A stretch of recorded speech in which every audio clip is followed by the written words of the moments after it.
Deep in the Sudanese desert stand pyramids that defy everything you know about ancient Egypt. These are the Nubian pyramids, a collection of secrets history tried to bury. While the world marvels at the pyramids of Giza, a far more mysterious and equally grand story has been quietly waiting in the sands. By the end of this, you will know 30 astonishing truths that reshape our understanding of a lost kingdom. We will uncover why these structures were built with impossibly steep angles and explore the enigmatic script no one can fully decipher. What does it mean for a civilization to be both a powerhouse and a ghost? The first secret lies not in their design, but in their staggering number. Scattered across the sands of ancient Nubia, now modern Sudan, stand more than 200 pyramids. This is not a handful of monuments, but a vast, concentrated city of the dead. To put that into perspective, it is more than double the total number of pyramids found in the entirety of Egypt. And they were built in a much smaller, more densely packed area. This single fact shatters the common perception of pyramid builders. We often picture ancient Egypt as the unparalleled master of this craft, but Nubia achieved something on a scale that demands a complete rethinking of their society. Constructing 200 pyramids across generations required an almost unimaginable level of organization, a sustained economic powerhouse, and a deeply unified cultural will. This was not a fleeting moment of architectural ambition. It was a civilization-wide project that persisted for centuries, leaving a mark on the landscape so dense it feels like a silent stone forest. Their staggering number is only the beginning of the mystery. Look closer at their silhouettes against the desert sky, and you will notice something profoundly strange. These are not the familiar, broad-shouldered giants of Giza. The Nubian pyramids rise with an aggressive, almost piercing steepness, their sides shooting toward the apex at a sharp 70-degree angle. This is their second and most visually arresting secret. This dramatic slope creates a profile that is slender and needle-like, a stark architectural declaration of a unique identity. It is a completely different language written in stone. The classic Egyptian pyramid, like the Great Pyramid, was built at a much gentler slope of around 50 degrees, resulting in that iconic, stable, and massive form. But the Nubian builders chose a path of breathtaking verticality. Why such a radical departure? This was not a mistake or a lack of engineering knowledge. It was a deliberate choice, a statement of a different school of thought, one rooted in their own materials and beliefs. They built with a different kind of stone, often a rough sandstone, and their construction techniques favored a steeper, narrower core that was then clad in smoother stone. This steep angle was an aesthetic and spiritual signature. It speaks of a culture that looked to the heavens with a different intention, perhaps seeking a more direct, more urgent connection to the divine. That sharp peak wasn't just about reaching the sky, it was about piercing it. That dramatic silhouette, pointing so sharply to the heavens, was reserved for a very specific class of people. The third secret of these pyramids reveals exactly who they were built for. This was not a burial ground for the common populace. Step inside these narrow, steep structures, and you enter the final resting place of an entire royal court. While Egypt's most famous pyramids were tombs for pharaohs, the Nubian tradition was far more expansive. Here you find kings and queens, yes, but also princes, powerful governors, and the highest-ranking priests. It was a stratified city of the elite, a stone testament to a society with immense wealth and a rigid, complex hierarchy. Most striking of all are the tombs built for the Kandaks, the ruling queens of the Kingdom of Kush. These were not merely royal consorts. A Kandak was a sovereign ruler in her own right, a warrior queen who commanded armies and governed the state. The fact that they received pyramids just as grand, if not grander, than their male counterparts speaks volumes about the power women could hold in this civilization. It shatters the common assumption of ancient societies being exclusively patriarchal. This stratified burial tradition tells a story beyond death.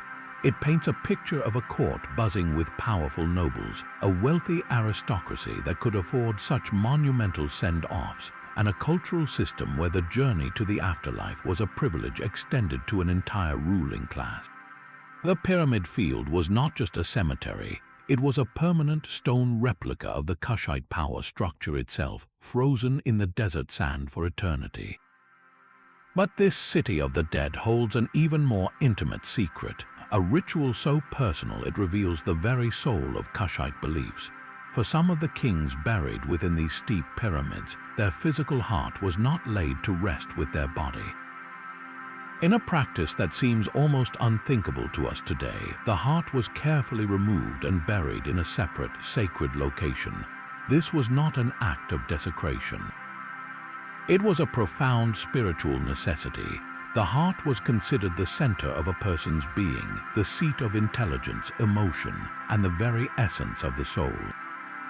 By separating it and entrusting it to a different place, the Kushites were performing a complex ritual to ensure the king's safe passage and transformation in the afterlife.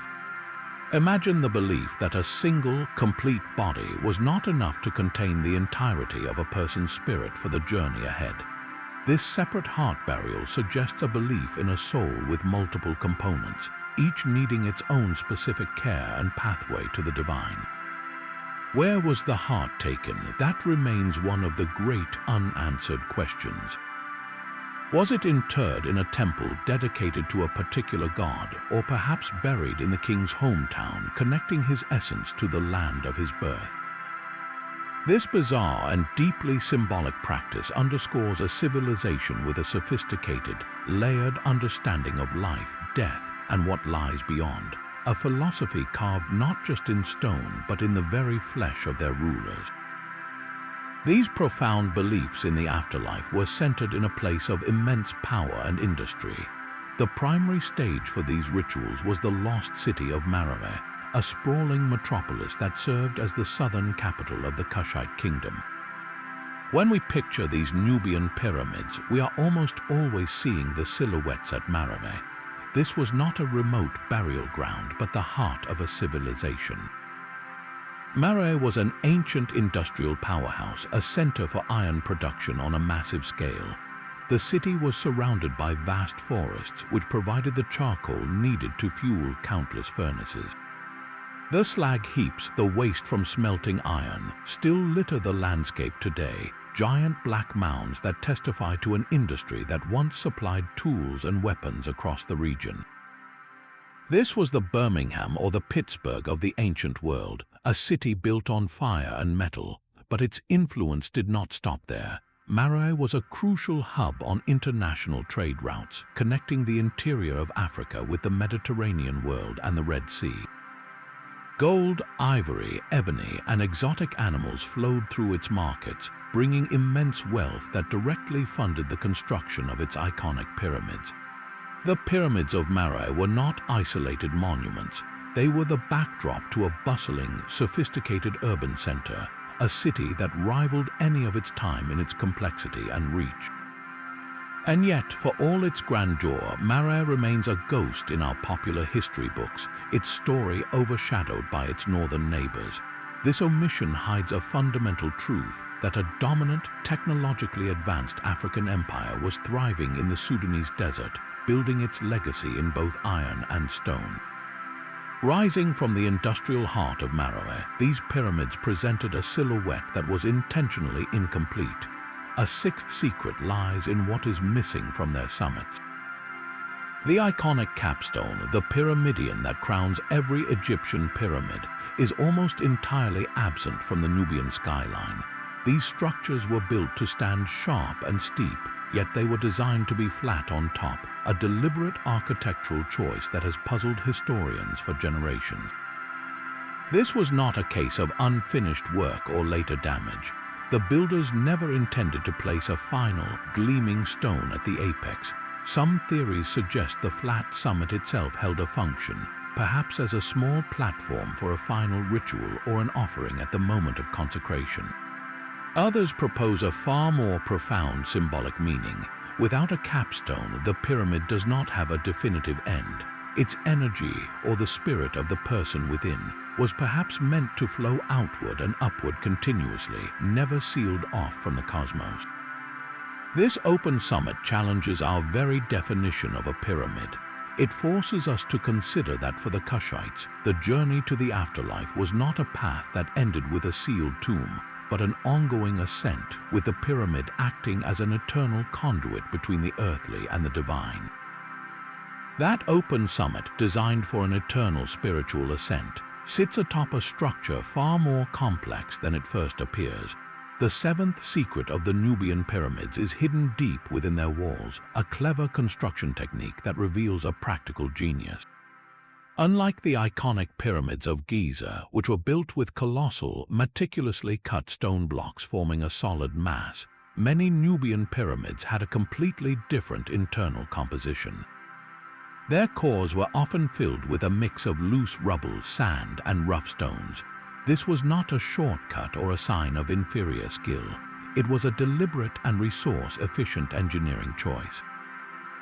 The builders then encased this rough inner heart with an outer shell of beautifully dressed smooth sandstone blocks, creating the sharp, imposing silhouette we see today. Think of it like building a modern wall with a frame and insulation, then adding a beautiful brick facade.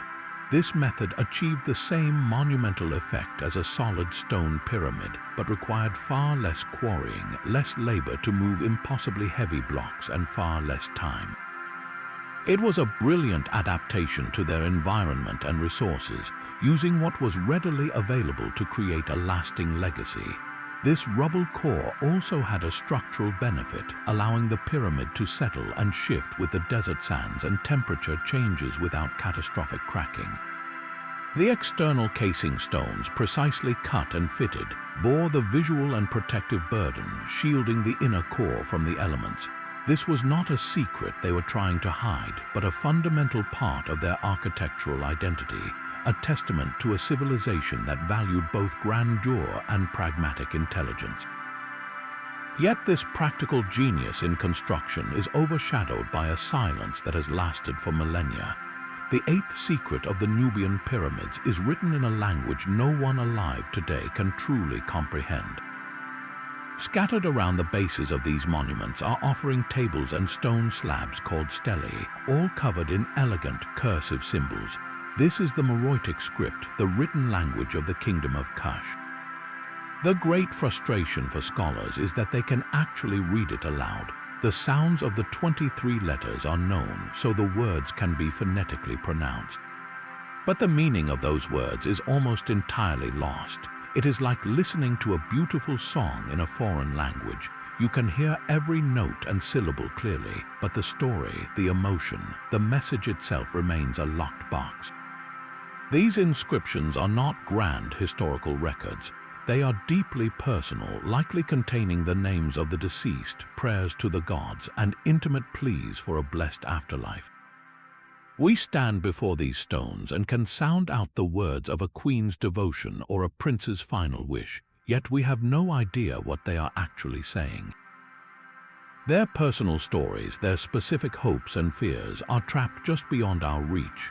This script is the key to understanding the hearts and minds of the Kushite people, and it is a key we have not yet managed to turn. What profound truths about their beliefs, their daily lives, and their view of the universe are we missing, simply because we lost the dictionary to their world? And that unreadable script is not the only code left to crack. Look up from the base of these pyramids to the sky above, and you will find another layer of mystery. The ninth secret concerns their silent dialogue with the cosmos. Unlike the famous pyramids of Egypt, which are often precisely aligned with stars in Orion's belt or the northern circumpolar stars, the Nubian pyramids present a series of puzzling alignment anomalies. Their orientations do not always match these known celestial patterns with the same mathematical precision. This is not a sign of error, but a powerful clue that their astronomical purpose was fundamentally different. The builders of Kush were not simply copying Egyptian blueprints. They were looking at the same night sky but interpreting it through their own unique cultural lens. Their alignments might be tied to local star clusters, to the rising of a specific planet like Venus, or to solar events that held particular meaning for their agricultural calendar and their pantheon of gods.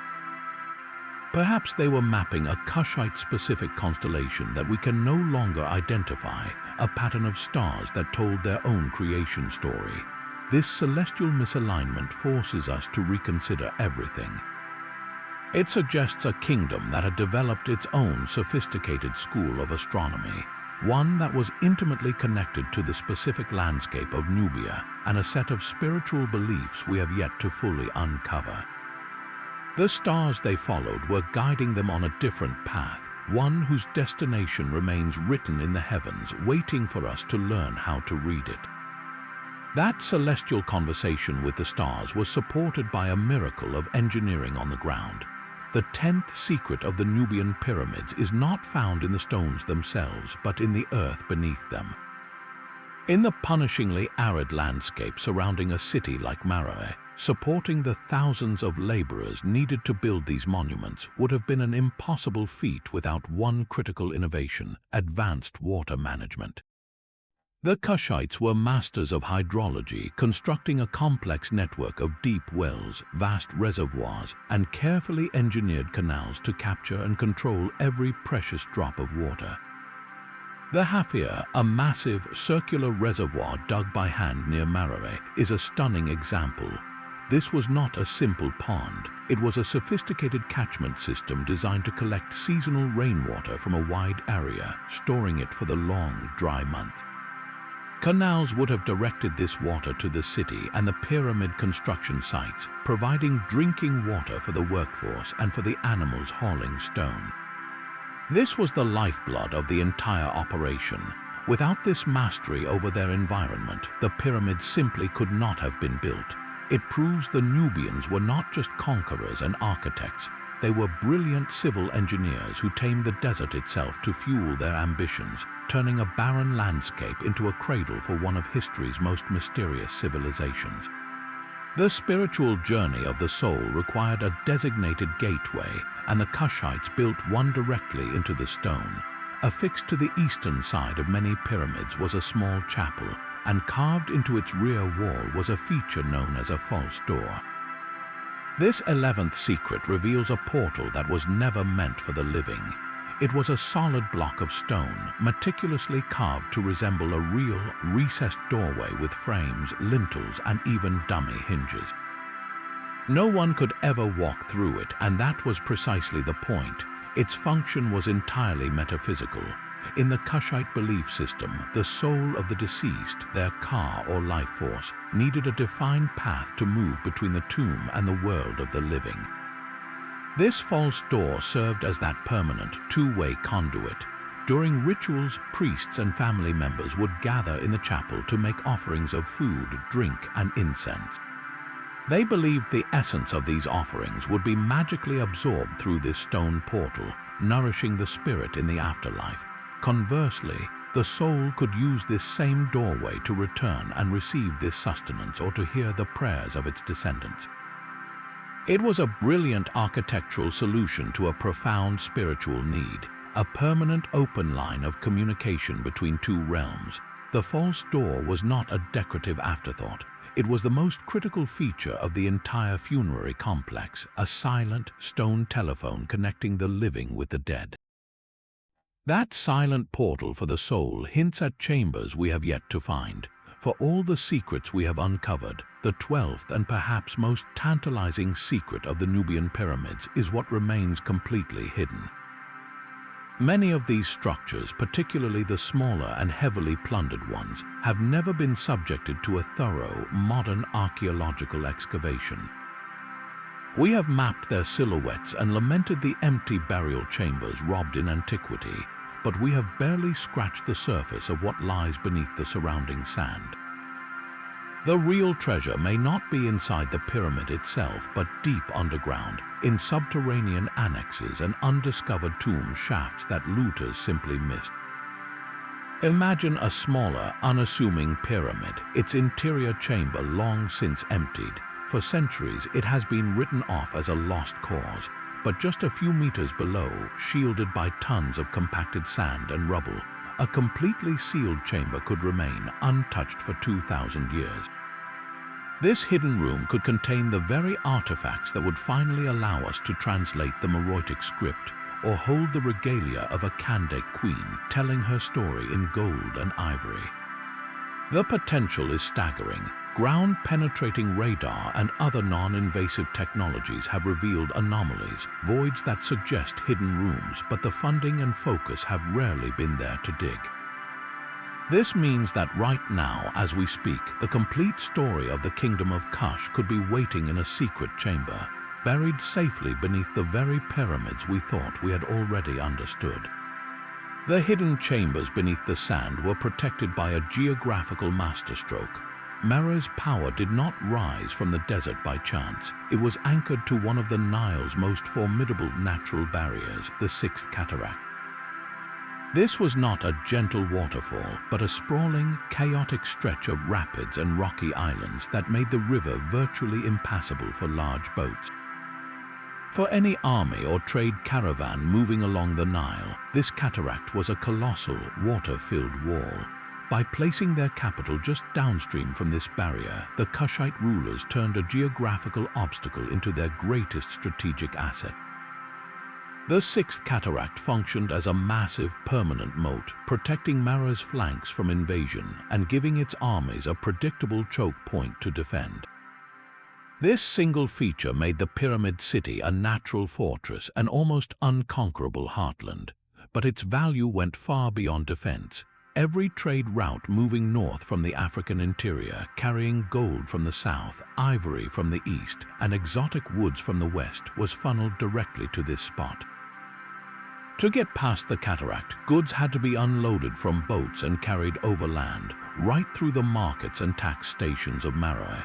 The city became the ultimate toll gate and trading hub, a nexus where wealth was not just exchanged but systematically collected. The pyramids you see standing today were funded directly by this relentless flow of commerce, their stones paid for by the taxes on every elephant tusk and nugget of gold that was forced to pause at the gates of the kingdom. A dark scar mars the stone of many pyramids, a testament to a violent chapter deliberately erased from popular history. This is the 14th secret, the evidence of intentional fire damage. On close inspection, the sandstone blocks near the entrances of many tombs are not just weathered, they are blackened and cracked from intense, concentrated heat. This was not a random desert blaze. The fires were set deliberately at the pyramid's most vulnerable point, its doorway, with a clear intent to breach the tomb and desecrate what lay inside. The primary suspect for this systematic destruction is the Aksumite kingdom, a rising power based in what is now Ethiopia. Historical records from Aksum itself boast of a military campaign that crushed the kingdom of Kush, a campaign that would have included the sack of its sacred capital, Meroë. Burning the pyramids was more than just looting. It was a calculated act of political and spiritual annihilation. By violating these royal tombs, the Aksumites were not just stealing gold, they were destroying the very foundation of Kushite power, which was rooted in the divine authority of their ancestors. They sought to break the chain connecting the living rulers to their royal lineage, proving their gods were stronger and their kingdom supreme. Yet there is a more chilling alternative theory. Could some of this destruction have been an internal act, a ritual erasure performed during a period of intense political or religious upheaval? If a dynasty fell from power or was deemed cursed, perhaps a new regime sought to sever ties with the past by ritually cleansing their tombs with fire, closing the false doors forever. This fire damage is a permanent stain, a silent scream from the stones that tells a story of conquest, revenge, and perhaps a civilization turning on its own history. This timeline presents one of the most profound puzzles of the ancient world. While the great age of Egyptian pyramid building had effectively ended by around 1500 BC, the Nubian pyramid tradition did not even begin until nearly 1,000 years later, flourishing between the 8th century BC and the 4th century AD. How could a civilization master such complex monumental architecture a full millennium after its supposed inventors had abandoned the craft? The knowledge was not simply passed down like a textbook. The long silence in between suggests something far more intriguing than mere imitation. One possibility is that the Kushites preserved the core principles through their own priestly and artisan classes, families who guarded sacred architectural secrets for generations, adapting them slowly to their own unique aesthetic and spiritual needs. But the radical differences in design, like the steep slopes and rubble cores, point to another, more compelling idea. This was not a faded copy, but a vibrant and independent reinvention. The Nubians looked upon the decaying pyramids in the land of their northern neighbors and saw not a blueprint to follow, but an inspiration to surpass. They recognized the power and permanence of the pyramid form, and then set about engineering their own distinct version of it, one perfectly suited to their materials, their landscape, and their own view of the cosmos. This was knowledge not just preserved, but actively reimagined and reborn in the heart of Africa, creating a legacy that stands entirely on its own. The legacy of the Kandake stands as a direct challenge to everything we assume about ancient power structures. These were not queens in the shadow of a king. They were sovereigns, commanders, and builders in their own right. The pyramids they commissioned were not afterthoughts. They were statements of absolute authority carved in stone. One of the most formidable was Ammonionas, a queen who famously led her armies against the Roman Empire. When Roman forces pushed south into what is now Sudan, they expected to easily subdue a lesser kingdom. Instead, they met the full force of a Kandake's resolve. Historical accounts written from the Roman perspective describe a fierce, one-eyed queen who fought with strategic brilliance. Ammonionas did not just defend her borders, she launched a counter-offensive, capturing key cities and famously seizing a bronze statue of Emperor Augustus. She then brought the head of that statue back to Meroë and buried it under the steps of a temple, so that everyone entering would literally walk over the face of Rome's emperor. This was psychological warfare on a grand scale, a declaration that Kush bowed to no one. The pyramid built for a queen like this was more than a tomb. It was a monument to a leader who stared down a superpower and won. Her story, and the stories of other Kandakes like Amunishakito and Amanita, completely rewrite the narrative of female leadership in the ancient world. In a time often depicted as overwhelmingly patriarchal, the kingdom of Kush cultivated a line of female rulers who wielded military, economic, and spiritual power as effectively as any man. Their pyramids, standing with the same steep authority as those of kings, are permanent proof that the legacy of Kush is also a legacy of formidable women. 17 secrets in, and we have not yet ventured into the earth. Beneath the familiar silhouettes of these pyramids lies a realm of pure speculation, a secret that is more question than answer. We know from other ancient cultures, from the labyrinthine tunnels beneath Egyptian pyramids to the subterranean cities of Anatolia, that the ground was often as important as the structures built upon it. The logical, almost haunting question is this: do the Nubian pyramids sit atop their own hidden world? No conclusive evidence of connecting tunnels has been definitively proven, yet the possibility remains a siren call for archaeologists.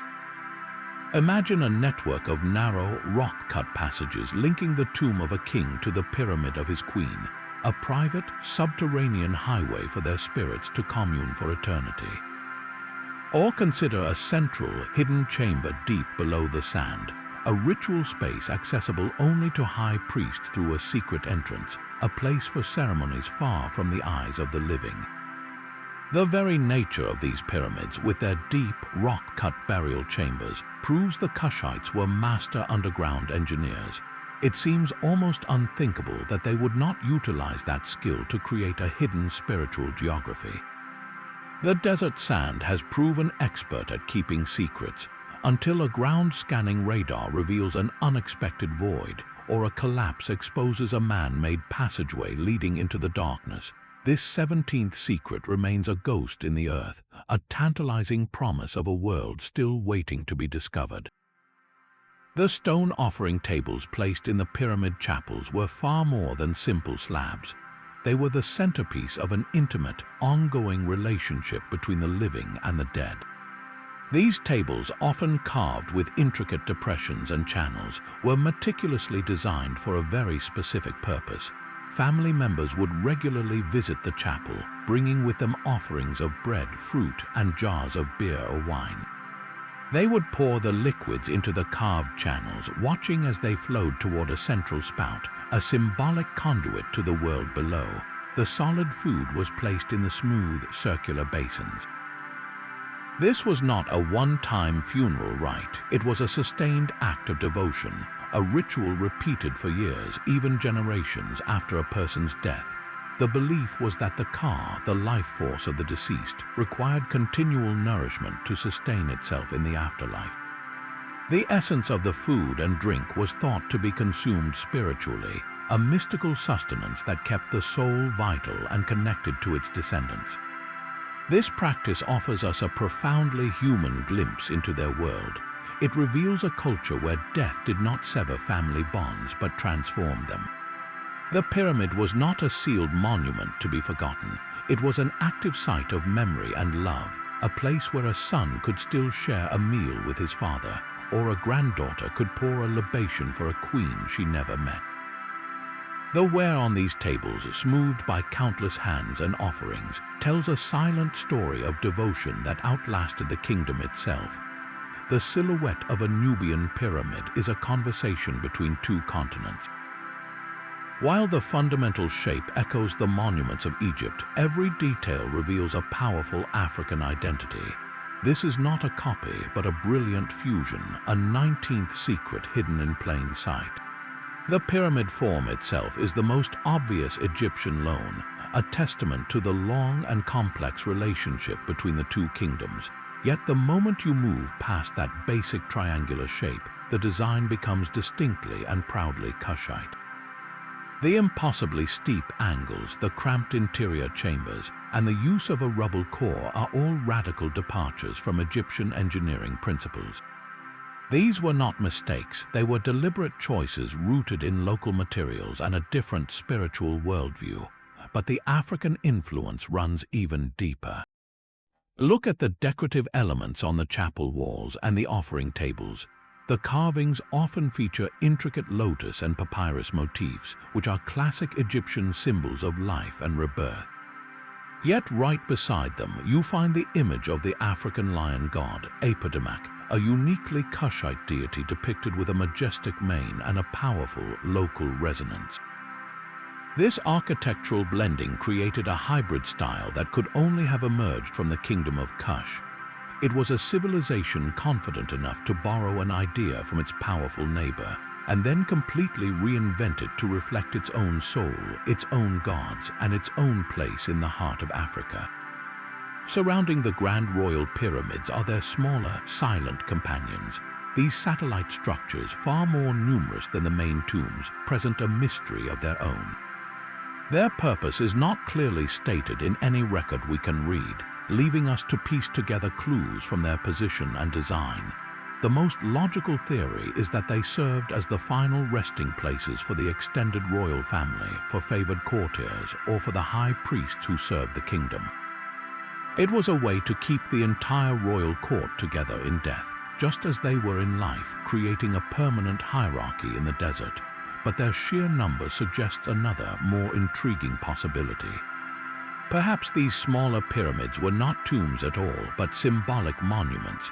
They might have been cenotaphs, empty tombs built for royals who died far from home and could not be recovered, serving as a spiritual anchor for their souls. Or maybe they were votive structures, offerings to the gods themselves, each one representing a pledge or a prayer from the ruling class. Their modest scale and repetitive form could indicate a function we have not yet considered, a standardized architectural unit for a specific ritual practice. These unassuming pyramids force us to look beyond the obvious. The story of this necropolis is not just written in the grandest monuments, but in the quiet, collective presence of its smallest stones. The wealth that built these stone mountains flowed directly from the fires of industry. Those black slag heaps surrounding Meroë are not just piles of waste, they are the physical evidence of an ancient industrial revolution. The Kushites were not merely skilled with stone, they were masters of iron. Their kingdom was one of the first and most prolific iron-producing centers in all of Africa, operating on an almost industrial scale. This massive enterprise created the economic engine that powered pyramid construction. The sheer wealth generated from producing and trading iron tools, weapons, and ingots would have been staggering. It provided the capital to fund enormous workforces, to pay for skilled artisans, and to import any luxury materials not found locally. But the connection is even more direct than just money. The advanced metallurgy of the Kushites provided the very tools needed to shape the desert sandstone.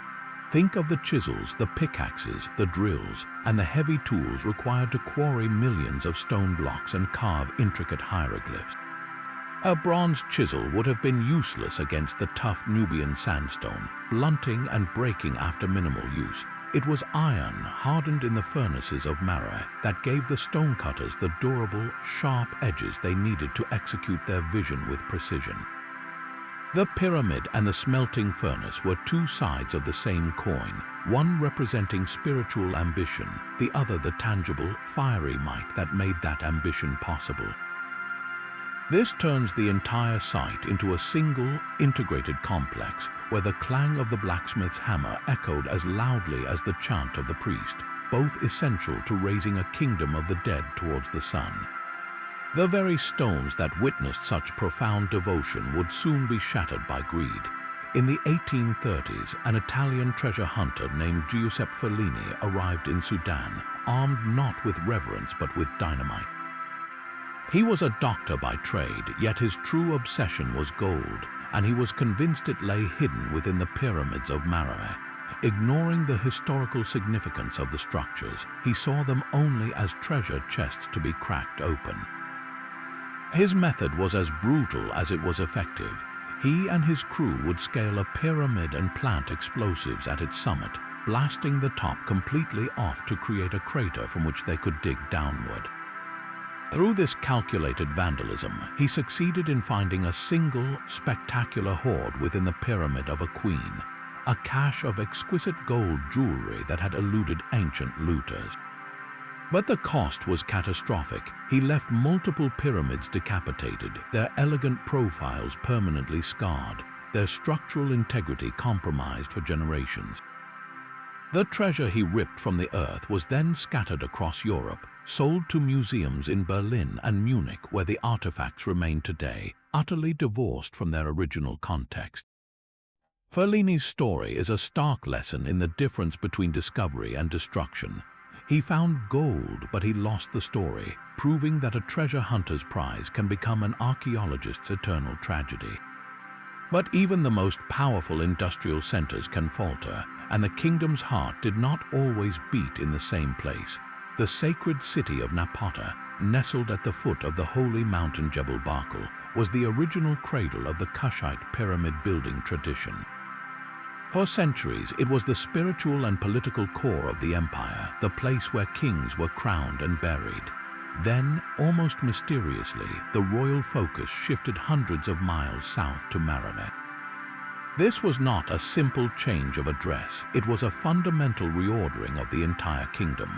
So why was a landscape so deeply sacred, so central to their identity, gradually abandoned by its rulers? The answer is likely a slow-building storm of pressures.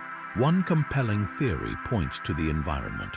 Napata depended entirely on the Nile, and a long-term shift in the river's behavior or a prolonged drought could have made sustaining a large capital and its population increasingly difficult. Another factor was almost certainly political. As the kingdom expanded, Meroë's location was simply more strategic. better positioned to control the booming iron trade and the caravan routes from the African interior that were becoming the true source of Kush's wealth. But perhaps the most profound reason was a desire for independence. Napata was deeply intertwined with the religious traditions of Egypt, its priesthood holding immense power. By moving the royal seat to Meroë, the kings may have been deliberately distancing themselves from that old orthodoxy, forging a new identity centered on their own, uniquely African gods like the lion-headed Apodimak. The abandoned pyramids of Napata, therefore, are not just ruins. They are stone markers of a civilization in transition, a kingdom consciously leaving one chapter of its history behind to write another, even if it meant walking away from ground they considered holy. The shape of the pyramid was far more than a grandiose tomb. For the Kushites, its steep, triangular form was a direct echo of the very moment of creation, a concept known as the primeval mound. Ancient beliefs from the region described the world beginning as a single hillock rising from the endless, chaotic waters. The pyramid was a deliberate, architectural recreation of that first sacred land, a stable island of order built in the midst of the desert's symbolic chaos. Each pyramid was not just a building, but a recreation of the world's birth, ensuring that the soul within would be placed at the very center of a reborn universe, granting them a primordial power for the journey ahead. This steep, angled form also served as a perfect staircase for the soul. While the Egyptians saw their pharaohs joining the circumpolar stars, the Kushites envisioned a more direct solar ascent.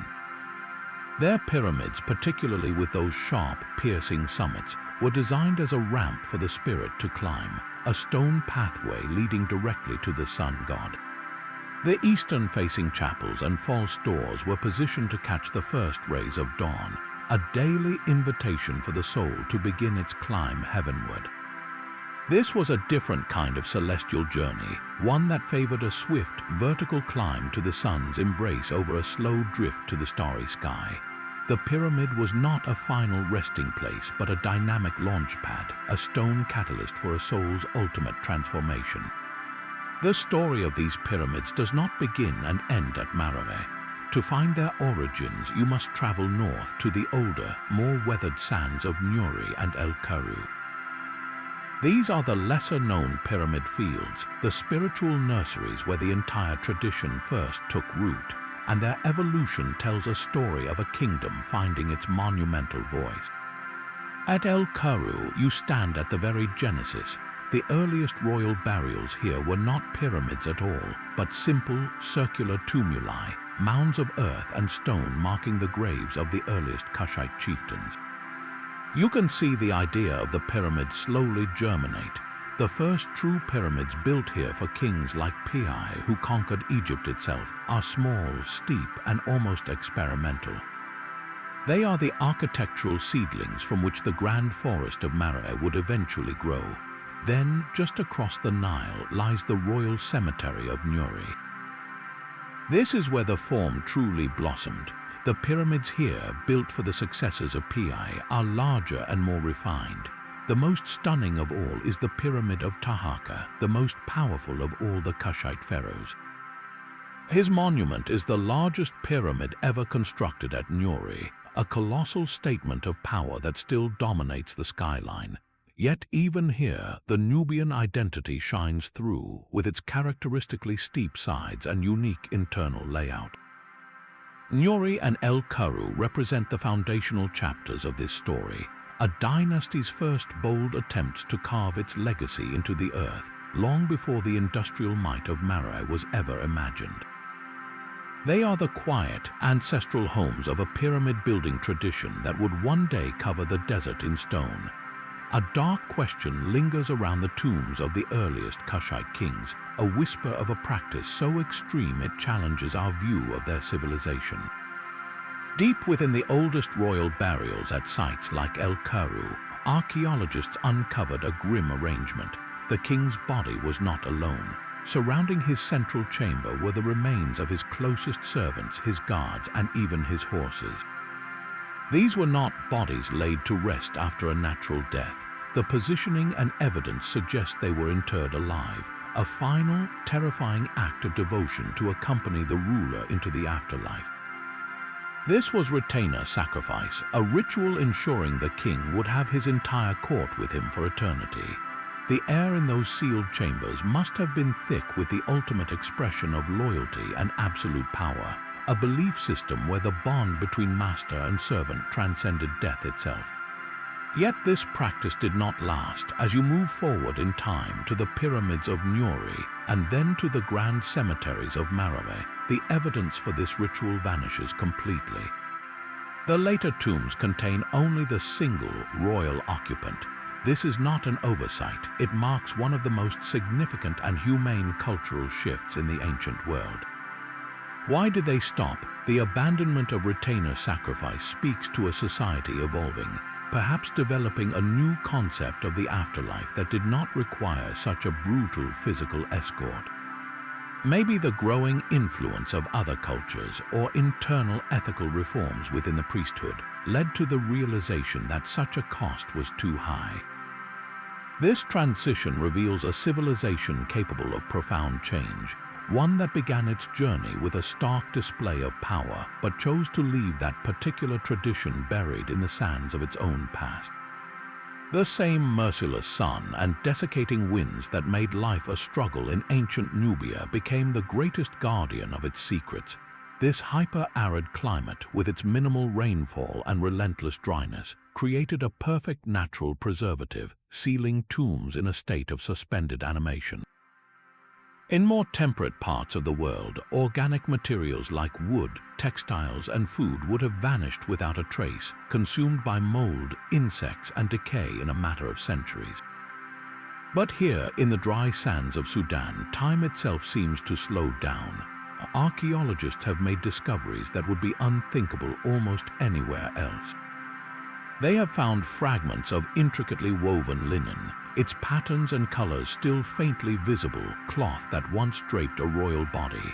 They have uncovered wooden furniture, the legs of beds and chairs, their shapes intact despite millennia of silence.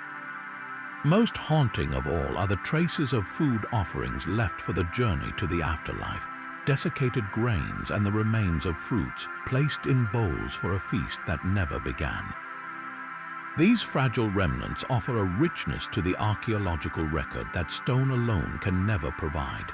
They are intimate, tangible connections to the daily lives of the Kushite people. We are not just studying their monuments, we are glimpsing the fabric of their clothes, the tools they used in their homes, and the very meals they believed would sustain them for eternity. This incredible preservation by the desert climate gives us a priceless, almost personal window into a world that would otherwise be known only by its stones. These ancient stones have survived for millennia, but their greatest challenge is happening right now. The modern threats facing the Nubian pyramids are not from foreign armies or treasure hunters, but from a slow, creeping pressure that is far harder to fight. The relentless expansion of nearby towns and cities brings new settlements and farms ever closer to the fragile desert boundaries of these archaeological zones. This urban sprawl is not driven by malice, but by necessity as growing populations seek land and resources, often unaware they are encroaching on a World Heritage Site that has no physical fence to protect it. More insidious still is the changing climate. Unpredictable, intense rainstorms, a phenomenon once rare in this arid land, now pose a catastrophic risk to pyramids built from sandstone, a stone that erodes like sugar when subjected to repeated cycles of soaking and drying. These weather patterns, growing more severe each year, wash away the very ground beneath the monuments and seep into the ancient mortar, weakening structures that have stood for 2,000 years. And underpinning all of this is a desperate lack of funding. International attention and resources consistently flow to the famous pyramids of Egypt, while the sites in Sudan struggle with basic conservation. Local archaeologists work with immense passion but minimal tools, fighting a battle against time with a fraction of the budget needed. This is not just about preserving old rocks, it is about safeguarding a chapter of human history that belongs to all of us. The question is no longer what secrets these pyramids hold, but whether we will act in time to ensure they are still standing for future generations to even ask the question. Buried just beyond our reach lies a map of the unseen. The 29th secret of the Nubian pyramids is not in the stones we can touch, but in the ground we cannot, a hidden world waiting for the right key to unlock it. That key is modern geophysical survey technology, a suite of tools that has barely been applied to these ancient sites. Imagine ground-penetrating radar silently pulsing energy into the earth, painting a three-dimensional picture of every hidden chamber, every unexplored tunnel, and every buried foundation. Or consider LiDAR, a laser scanning system that can be mounted on a drone, stripping away the sand and scrub to reveal the precise layout of entire cities and roadways now invisible to the naked eye. These are not destructive methods. They do not require a single shovel of earth to be moved. They promise a future revolution in our understanding, allowing archaeologists to literally see through the desert floor. We could map a complete subterranean city, a necropolis of unparalleled complexity, without ever disturbing the sacred ground. The potential discoveries are staggering. We might finally locate the rumored central tomb of a founding king, find the lost heart burial chambers of the rulers, or uncover a hidden archive that holds the key to the Meroitic script. Right now, these tools are used extensively at sites in Egypt and Europe, but the pyramids of Sudan remain largely untouched by this technological wave. The greatest chapters of Kushite history may not be written on the walls we can see, but in the empty spaces beneath our feet, spaces we are only now learning how to read.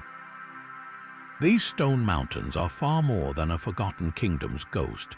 The 30th and final secret of the Nubian pyramids is that they never truly became a relic, for their legacy breathes in the hearts of the Sudanese people today.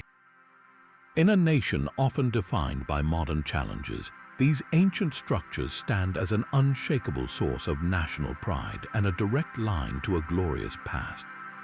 They are featured on the country's currency, their distinct silhouettes stamped on every banknote, a daily reminder to every citizen of a history that is both powerful and uniquely their own. The local communities living near these sites do not view them with the detached curiosity of a tourist. For them, the pyramids are neighbors, landmarks, and sacred ground. They are woven into local folklore and oral traditions, stories passed down through generations that speak of the great kings and queens who sleep within them. This is not a history locked away in a museum. It is a living heritage that shapes identity. When a Sudanese child learns about the Kandake Ammonionas who defied Rome or sees the Pyramid of Taharqa, they are not learning about a distant foreign culture. They are connecting with their own ancestors, a narrative of strength and sophistication that counters a world history which has so often overlooked them. The pyramids are a permanent anchor in the desert, proving that this land was not a passive bystander in the ancient world, but the very heart of an empire. They remind everyone who sees them that Sudan's story is one of resilience, innovation, and a majesty that time has not erased. This living legacy is now in the hands of a new generation, a global team of archaeologists armed not with dynamite but with drones and DNA sequencers. They are approaching these ancient stones with a reverence and a technological toolkit that would have been pure science fiction just a few decades ago. The old questions of who was buried and when are being replaced by far more intimate inquiries. What did they eat? Where did they source their materials? What diseases did they face? The answers are being pulled from the most unlikely places. Isotope analysis of a single tooth can now trace a person's life from childhood, revealing if they were born locally or migrated from a distant region. Scrapings of residue from the bottom of a 2,000-year-old pottery jar can be analyzed to identify the specific spices and oils used in a royal kitchen. This is not just about grand history anymore. It is about reconstructing a heartbeat, a meal, a single life lived in the shadow of these pyramids. The collaboration between Sudanese experts and international institutions is key. Local archaeologists bring a deep cultural understanding of the land and its oral histories, while global teams contribute advanced equipment and specialized knowledge. Together, they are forming a new kind of expedition, one built on partnership and a shared mission to listen to what the stones have been waiting all this time to say. The future of Nubian archaeology is a quiet revolution, happening in labs and on computer screens as much as in the desert sand, promising to recover not just artifacts, but the very humanity of a civilization we are only just beginning to understand. We have walked through 30 layers of mystery, from those impossibly steep angles to the unreadable script, from the warrior Candex to the chambers still hidden beneath the sand. The story that emerges is not one of a lesser copycat, but of a fiercely independent kingdom, a powerhouse of industry and spirit that carved its own destiny into the desert stone. These pyramids do not stand in Egypt's shadow. They stand proudly in their own light, a breathtaking testament to a civilization that mastered the arts of war, trade, engineering, and faith on a truly monumental scale. And the most thrilling part is this: their full story is not yet complete. With every new technological scan and every careful excavation, we add another piece to a puzzle that is far from finished. So we leave you with a question as we close this chapter. Which one of these 30 secrets resonated most deeply with you? Was it the untranslated prayers on the offering tables, the defiant story of a one-eyed queen, or the haunting possibility of a sealed chamber still waiting in the dark?